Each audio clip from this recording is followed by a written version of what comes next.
They tell you to follow your passions.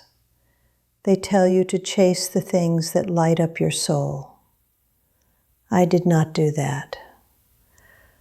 I spent 55 years chasing a paycheck and a title that belonged to someone else.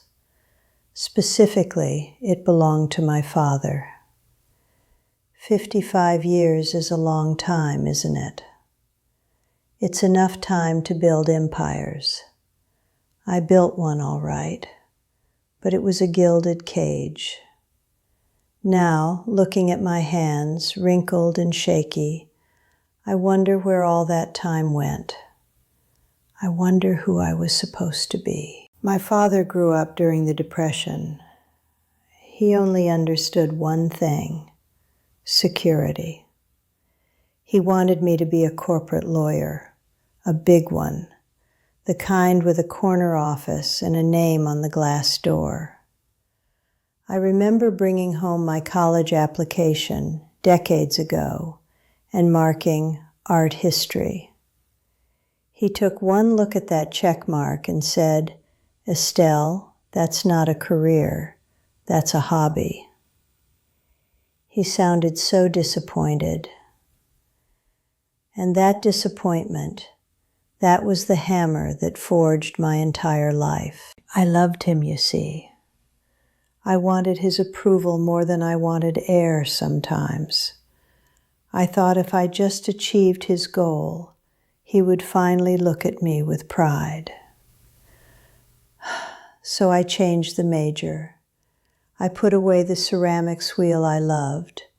I burned the midnight oil studying corporate law, learning about mergers and acquisitions, things I honestly didn't care about one bit. The debt, the stress, the sleepless nights, it all felt necessary. It felt like paying the entrance fee to his love, and I was good at it. Terrifyingly good. By the time I was 40, I was making more money than my father ever dreamed of.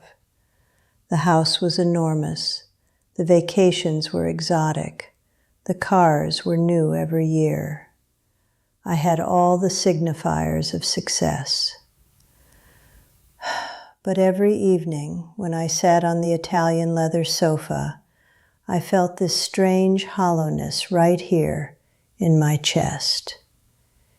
It was the space where my own genuine curiosity was supposed to live, and it was vacant. The cost wasn't just my joy, it was my connection. Aloysius, my husband, he didn't marry a lawyer. He married the girl who loved old movies and making pottery. He didn't complain much, bless him. But I was never really present. I was always mentally preparing for the next case, the next deadline. I remember one evening he asked me, "Who are you working so hard for, Estelle?" I just snapped, told him he wouldn't understand. But he did understand. He knew I was working for a ghost. The worst realization was with my children, Cordelia and Ellie. I provided everything for them, except my time. I missed every single school play, every piano recital. I always sent a beautiful bouquet and a card signed by Mommy. One year, Cordelia drew a picture of our family, and I was just a briefcase with legs. She was only 6. I laughed it off then, but that image haunts me. That is how they saw me, a provider, not a parent. The turning point was retirement. My father had passed away years before, satisfied I'd made something of myself. But when I finally closed the office door for the last time, there was no celebration, just silence. I looked around my enormous house and thought, now what? The dream was achieved, The pressure was gone, and I realized the pressure was the only thing that had been motivating me for half a century. I had absolutely no idea what to do with myself. Aloysius found my old box of supplies in the attic. Old clay, dusty tools, dried out paints from 1971. He put it on the kitchen table without saying a word. I sat down and started working the clay, just kneading it, feeling the grit under my nails. And for the first time since I was 20, I felt a spark.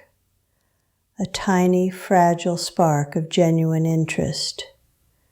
It was painful, knowing that this simple act had been waiting for me all along, hidden under 40 years of law books. When I say chasing his dream cost me everything, I don't mean money. I mean time. I mean ease. I mean the quiet confidence of knowing who you are when nobody is looking. I traded genuine joy for societal respectability. That respectability doesn't hold your hand when you're facing 80. It doesn't tell you it loves you. Only the genuine, messy parts of life do that. So if you're young and watching this, please listen. Look hard at the goal you're chasing. Put it up to the light. Does it fit you? Or does it fit the idea your parents, or your spouse, or your friends have of you? Don't wear a borrowed suit just because it's tailored well and everyone compliments it. It will itch, I promise you, and you will spend your whole life trying to scratch an itch that is actually the sound of your own soul screaming. I finally started my ceramics class at 75. It's wonderful, but the physical struggle is real now. I can't shape the clay the way I used to in my 20s. I miss the decades when I had the energy and the flexibility to truly master the craft. And that's the tragedy. The beautiful, vibrant parts of your life, the parts that require real vigor, are often the parts you sacrifice first for stability. Don't wait until your knees ache to do the thing that makes your heart sing. I still miss my father, but I wish I had been brave enough to disappoint him 70 years ago. The truth is, my children didn't need a corporate lawyer. They just needed me, the real me. Aloysius didn't need a title. He just needed his wife back. Start today.